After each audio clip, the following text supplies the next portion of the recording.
प्यारे बच्चों, आज कक्षा 9 वाले बच्चों को पहले तो मैं किताब दिखा दूं। आपकी किताब है। किताब तेजी जल्दी से ले लें, क्योंकि मैथ का कार्य आपका जो है काफ़ी छूट रहा है। फिर भी मैं पुनः आपको स्टार्टिंग से मैथ कराना स्टार्ट करूंगा आज। तो पहले चैप्टर का नाम है हमारे संख्या पद्धति।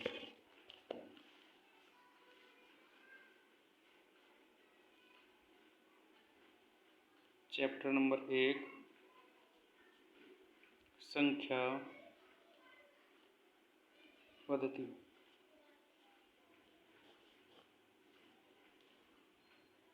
देखिए, कुछ चीज़ें हैं आपको पता होनी चाहिए। नंबर 1, प्राकृतिक संख्या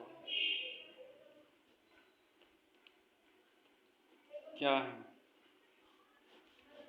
तो मैं बताना चाहूँगा, ऐसी संख्याएं जो प्रकृति में मौजूद हैं, जिनका अस्तित्व है, प्राकृतिक संख्याएं होती हैं। और इन्हें 1, 2, 3, 4 dot dot dot 100 dot dot dot dot 1000 और पता नहीं कहाँ तक, अनंत तक, मतलब ये आगे तक चलती जाती है, ये कभी ख़त्म नहीं होती। प्राकृतिक संख्याएं हैं। नंबर 2 आता है पूर्ण संख्याएं। पूर्ण संख्याएं कौन सी हैं? इसमें जीरो और ऐड कर दीजिए, ये पूर्ण हो गई। क्योंकि जब तक प्राकृतिक संख्याएं थी, जीरो का ज्ञान नहीं था, जीरो डाल दी तो ये पूर्ण संख्या हो गई। यानी प्राकृतिक संख्याओं में जीरो को सम्मिलित कर लिया गया तो पूर्ण संख्या कहलाएगी। अब आइए पूर्णांक। सभी पूर्ण संख्याओं को पूर्णांक कहते हैं।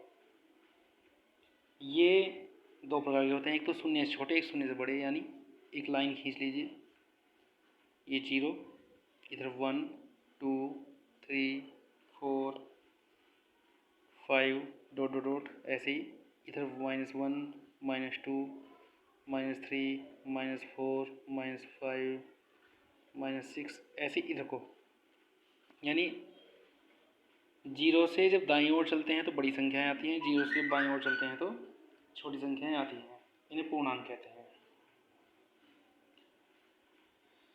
सबसे छोटी प्राकृतिक संख्या 1। ये बात सुन लीजिए,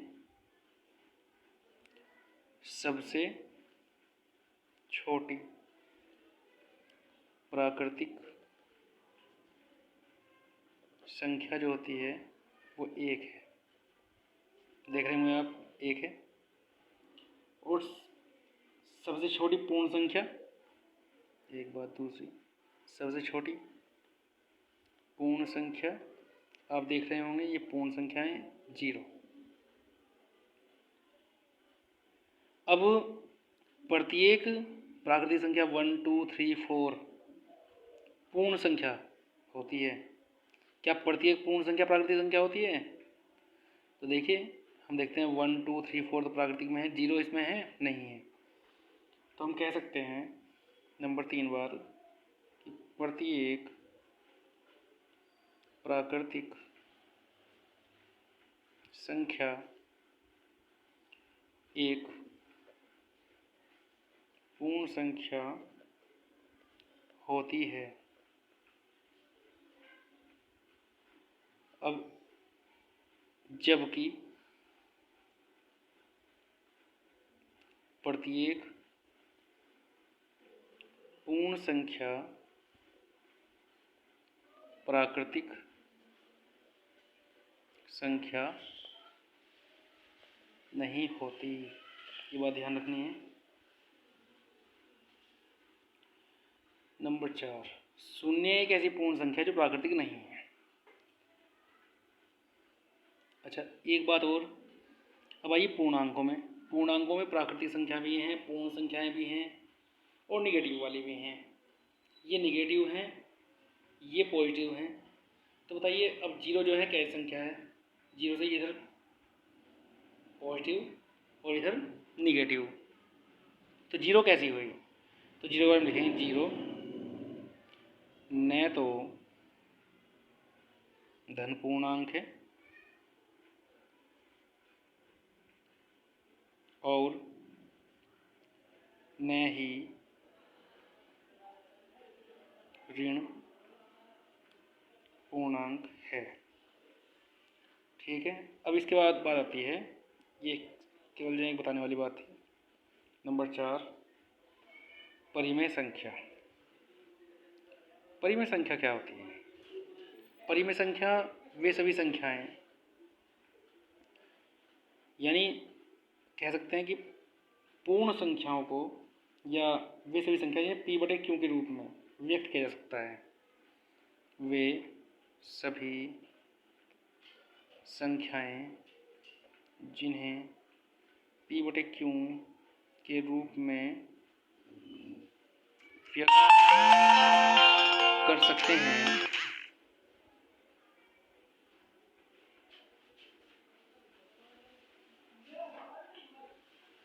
और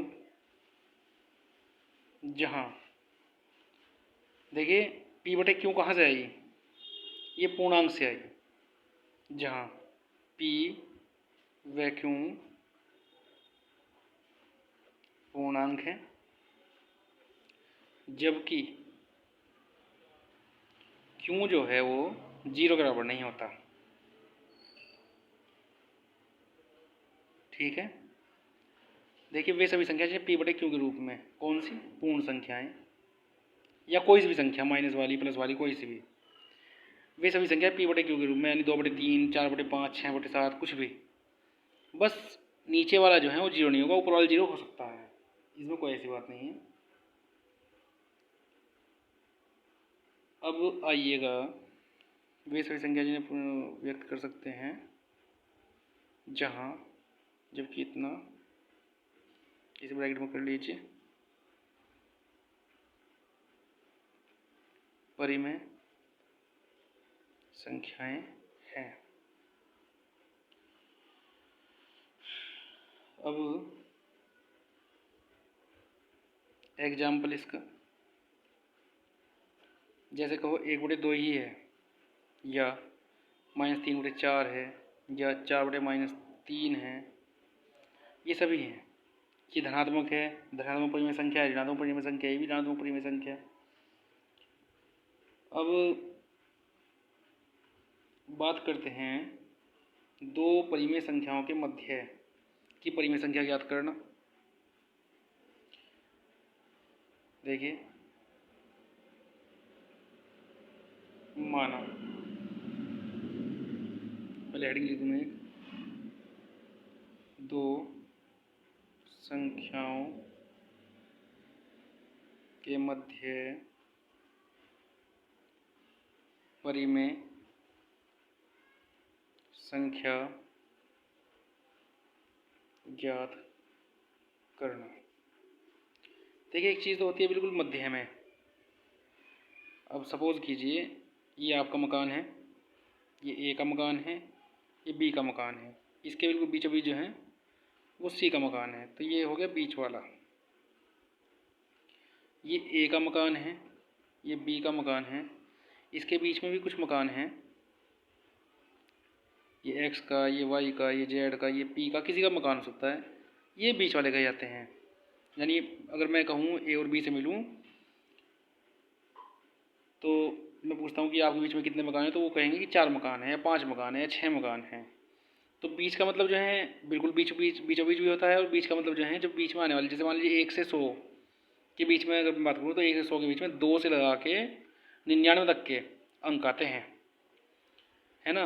और एक, देखिए 1 और 3 के बीच में क्या आता है? 2 भी आता है। और मैं कहूँ 1 से 100 के बीच में क्या आता है, तो आप ऐसा तो नहीं 150 कहेंगे, तो फिर जो है 2 से लगाकर 99 तक के अंक आएंगे। तो यहाँ दो संख्याओं के मध्य परिमेय संख्या ज्ञात करने के जो है तरीके भी 2 हैं। समझिए। अब तरीका नंबर 1, ए, जब एक परिमेय संख्या ज्ञात करनी हो, यानी बीच में जो केवल एक ही ज्ञात करना हो। तो मान लेते हैं, माना दो संख्याएं x व y हैं, जबकि x छोटी है y से या y छोटी है x से। ये जरूरी है। मान लीजिए आप कहने लगें कि 2 से 2 के बीच में संख्या बताइए, तो 2 से 2 के बीच में संख्या हो नहीं सकती जब एक छोटी एक बड़ी होगी। यानी 3 2 के बीच में संख्या बता सकते हैं हम, 4 5 के बीच में संख्या बता सकते हैं हम, 8 6 के बीच में संख्या बता सकते हैं हम। यानी ये संख्याएं जो हैं बराबर नहीं होनी चाहिए, बस छोटी बड़ी होनी चाहिए, इस बात का ध्यान रखा जाए। तो यानी x y से छोटी होगी या y छोटी होगी x से। तो क्या होगा, तब बीच की संख्या या मध्य की संख्या बराबर x जमा y बटे 2। ये बड़ा आसान तरीका है। परंतु जब एक से अधिक परिमेय संख्या हमें जो है ज्ञात करनी हो, तब क्या करेंगे। चलो इसका एक एग्जाम्पल बता देता हूँ मैं आपको साथ साथ। एग्जाम्पल मैं कहूँ 6 व 9 के बीच एक परिमेय संख्या या एक संख्या बताइए। तो सीधी सी बात है, सॉल्यूशन का ऐसे करेंगे, 6 व 9 के बीच के 6 व 9 के मध्य संख्या बराबर 6 जमा 9 बटे 2, यानी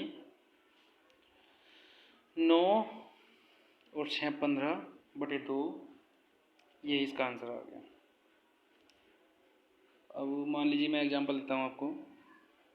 सेकंड 2 बटे 7 व 1 बटे 3 के मध्य संख्या। तो कैसे निकालेंगे इस संख्या को, सॉल्यूशन 2 बटे 7 जमा 1 बटे 3 और बटे 2। बटे 2 मतलब इसके सामने जो है 1 बटे 2 ऐसे भी लिख सकते हैं, यानी बटे 2 ही हो गया है। अगर 1 बटे 2 सामने लिख दिया आपने तब भी बटे 2 ही माना जाता है। तो यानी 1 बटे 2, 3 दूनी 6 और 7 एकम 7 बटे 7 या 21। तो 1 बटे 2 और 6 और 7 13 बटे 21, यानी 13 बटे 42। इन दोनों के मध्य की संख्या ये है, केवल एक। अब हम बात कर रहे हैं जब बी पॉइंट, जब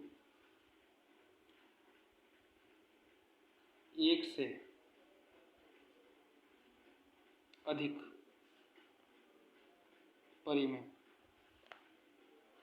संख्या ज्ञात करनी हो, तो ऐसी कंडीशन में देखिए, इसके लिए हमें एक, यदि x व y दो संख्याएं हैं जहां y x से बड़ा है, एक बड़ा एक छोटा होना जरूरी है, तथा बीच में मान लीजिए मुझे 2 3 या 4 या 5 या 6 संख्याएं ज्ञात करनी, तो उनसे कहेंगे बीच में n संख्याएं ज्ञात करनी हैं, तब के लिए क्या होगा। सबसे पहले निकालते हैं स्टेप फर्स्ट, इसका डी निकालेंगे। डी निकालने का फॉर्मूला है y minus x upon n minus n plus 1, यानी जो बड़ा है वो आगे, छोटा पीछे, और जितनी संख्या निकालनी है उसमें एक तो ये डिफरेंस रहेगा, डी आ जाएगा। तो तब मध्य लिखेंगे तब एक्स व वाई के मध्य संख्याएं ये रहेंगे x plus d comma x plus 2d dot dot dot x plus n d हो जाएंगी, जहाँ d is equal to y minus x upon n plus 1। अब इसका एग्जाम्पल दिखाता हूँ मैं आपको। एग्जाम्पल, मान लीजिए मैं कहने लगूँ कि मुझे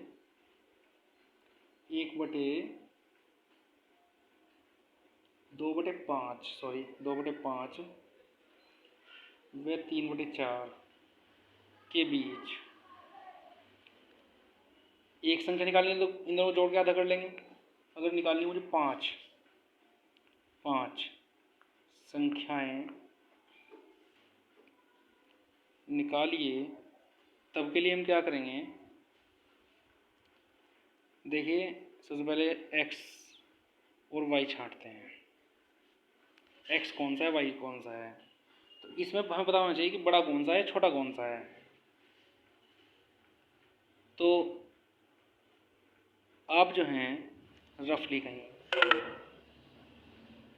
कैसे करेंगे कि 2/5 और 3/4 इसमें ऊपर नीचे गुणा कर लीजिए। अगर ये 4 इसके हर 5 है, उसका हर 4, तो 5 वाले में 4 गुणा कर दो, 4 वाले में 5 गुणा कर दो, अर्थात नीचे वाले की इसकी गुणा इन दोनों में कर दो, नीचे वाले की इसकी गुणा इन दोनों में कर दो। इससे पता जाएगा बड़ा कौन सा छोटा कौन सा है। तो क्या करेंगे, 4 की गुणा इसमें करेंगे और 5 की गुणा इसमें करेंगे, यानी क्या हो गया 8/20 और 15/20, यानी 3/4 वाले जो है बड़ा है, 8 ये बड़ा है। तो बड़े को कहाँ लिखेंगे, बड़ा जो है यहाँ लिख दीजिए 3/4 और 2/5 छोटा है ना। तो और n बराबर कितनी है 5। ये बड़ा छोटा निकालने का मतलब क्या हुआ, ये बड़ा और ये छोटा, केवल अब जो है फार्मूले में मान रखने की बात है।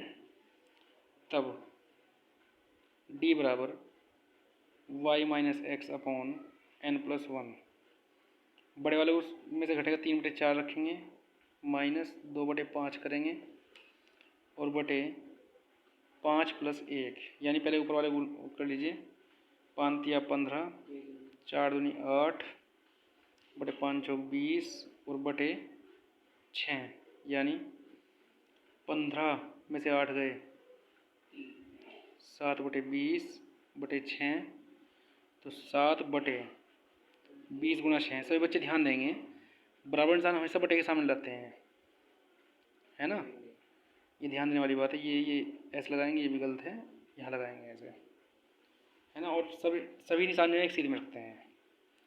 तो ये आ गया आपका 7/120, ये d की वैल्यू आ गई। अब मुझे जो है बताया था कि x + d x + 2d इस तरह से बताया था, तो अब मैं लिखूँगा तब x + d x + 2d x + 3d x + 4d x + 5d कितने हो गए, 1 2 3 4 5, ये 5 निकालने हैं हमें। तो नहीं x कितना है हमारा, x कितना रहा था, देखिए x रहा था हमारा 2/5, यानी 2/5 और d कितना आया था अभी 7/120, 2/5 प्लस 2 × 7/120, फिर 2/5 प्लस 3 × 7/120, फिर 2/5 जमा 4 × 7/20, फिर 2/5 120 है, जमा 5 × 7/120। इसके बाद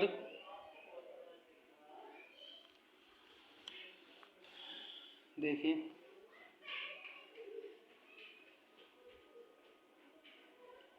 इसमें किस चीज़ गुणा करूँ कि 120 हो जाए,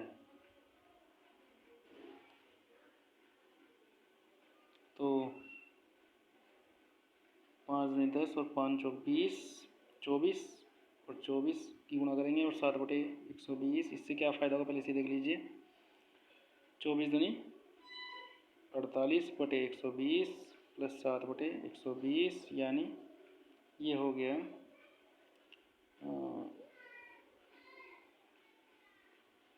50 8 7 15 55/120। अब ये किस चीज़ से कट सकता है? 5 से कट सकता है। 5 एकम 5 और 5 एकम 5 और 5 दूनी 10 और 5 चौक 20 यानी 11/24 आ गया जी पहला। इसकी बात करें तो 2/5 है ये, जमा 2 से काट दीजिए 60 बार, नहीं रहेगा 7/60। इसमें किसी गुणा करें कि 60 हो जाए तो 12 ही गुणा कर दीजिए, 12 पंजे 60 होता है यानी 12 दूनी 24/60 प्लस 7/60 यानी 24 और 7 31/60 यानी हो गया 31/60। दूसरा भी आ गया। अब तीसरा निकालते हैं।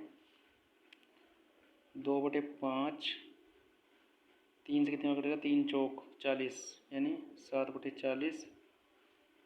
इसमें कितने गुणा करें कि 40 से 8 की गुणा करेंगे तो 8 दूनी 16 और 8 पंजे 40 प्लस 7/40 तो ये हो गया जी आपका 23/40 यानी 23/40 यहाँ जाएगा। इसके बाद में 2 से 4 से कट गया, 4 तिया 12 30 बार यानी 2/5 5 में किसी गुणा करें 30 हो जाए 6 की प्लस 7/30। ध्यान से देखेंगे तो 12/30 प्लस 7/30 यानी 19/30 आ गया।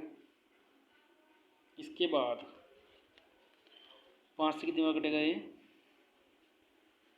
5 से काट दीजिए इसे, 5 चौक 20 24 बार।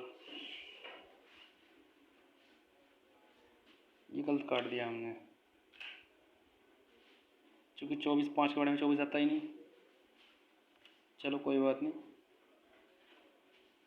2/5 ऊपर नीचे गुणा करेंगे 24 की प्लस 7/120 रखेंगे। इसे मिटा लेते हैं फ्लूट से, इसे हमने काटा ही नहीं, दिमाग में चलिए आप। तो 5/120 ही रहा है चुका तो 24 दूनी 48/120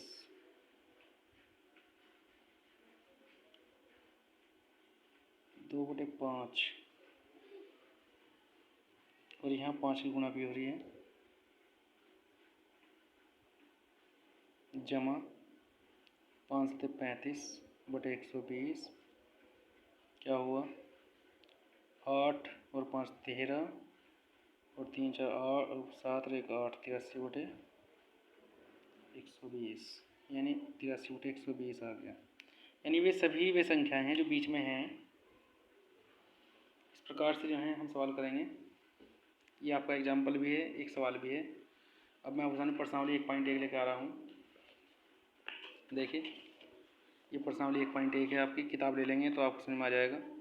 पहला सवाल है, निम्नलिखित में कौन सा कथन सत्य और कौन सा असत्य है? मैं इसमें बताऊंगा, आप अपने उत्तर औचित्य भी दीजिए। देखिए पहला सवाल है, शून्य न तो ऋणात्मक है और न धनात्मक, बताइए सत्य है क्या असत्य है? हमने क्या दिखाया था? हमने दिखाया था कि शून्य जो है न तो धनात्मक है न ऋणात्मक है, तो वही हम औचित्य लिखेंगे। प्रश्नावली 1.1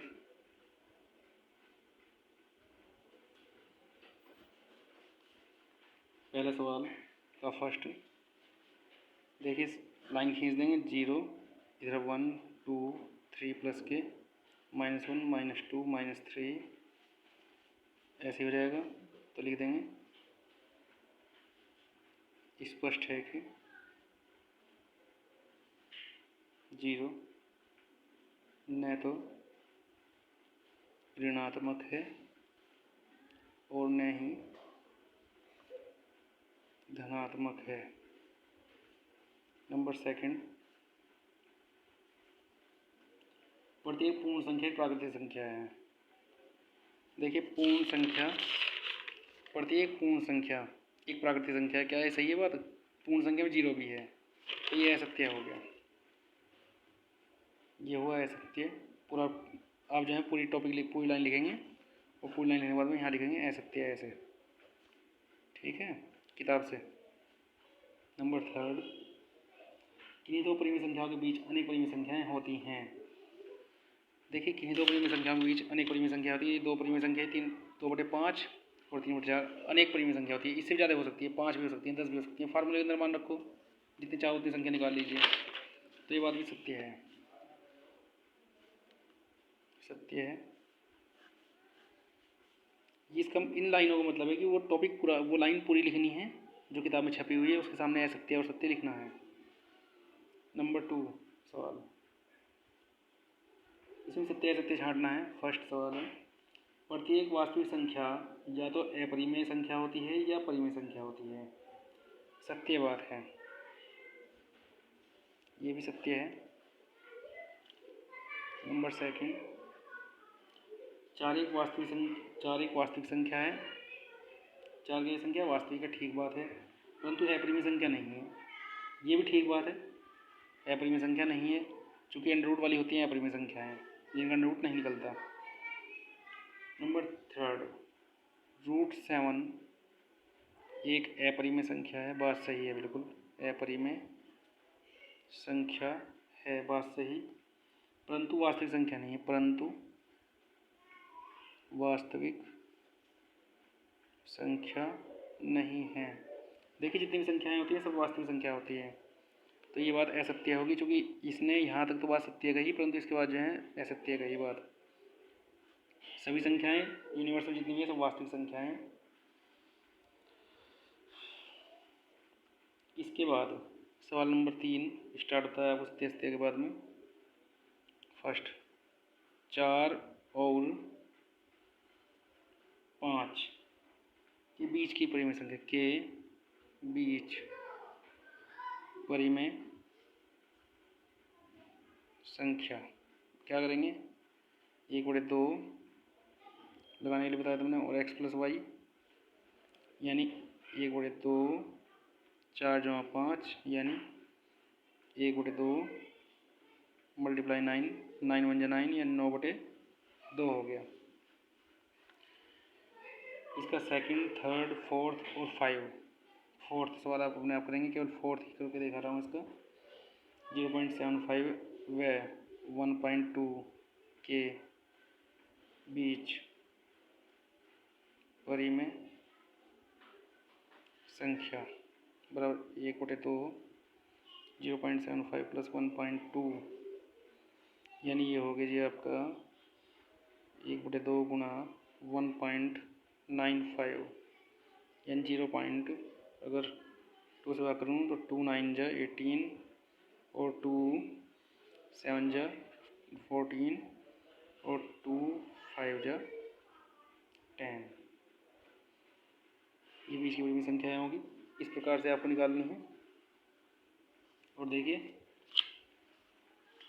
इसका फोर्थ सवाल, फर्स्ट सवाल कहा है कि -2 व -3 के बीच 3 परिमेय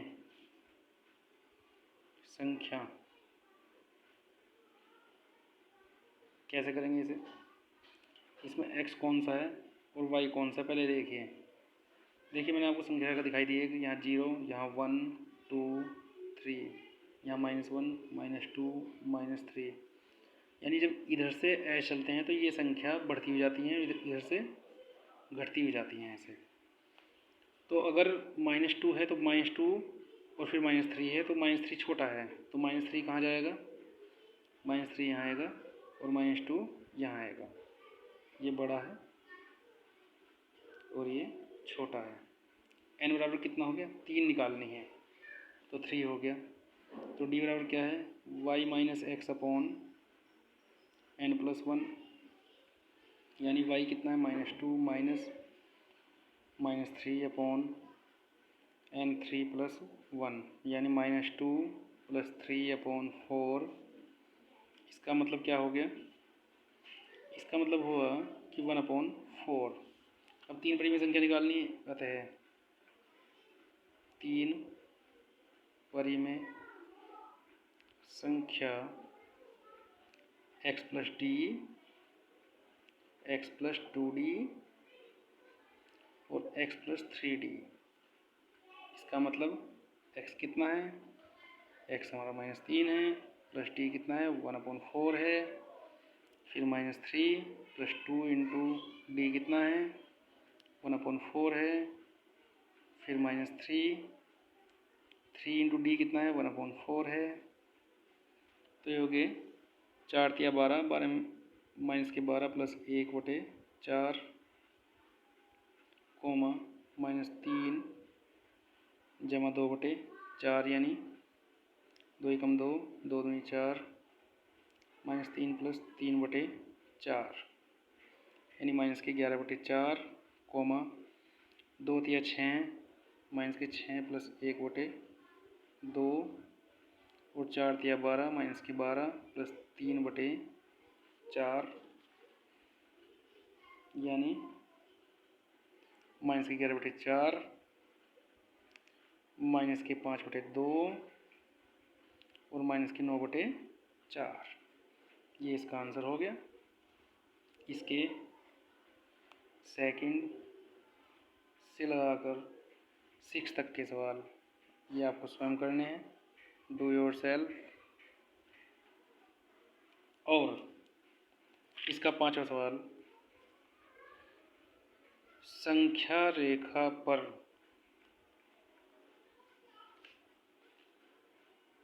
निरूपित कीजिए। यह एक टॉपिक है जो मैं अलग से कराऊंगा आपको, अलग से इसकी वीडियो भेजूंगा। √3, थर्ड सवाल है √5 और फोर्थ सवाल है इसका √13। तो इन्हें कराने के लिए अलग से वीडियो भेजूंगा मैं इसकी, केवल सवाल नंबर 5 के लिए। आज के लिए इतना काम काफ़ी है। 1.1 पूरी करें। Thank you.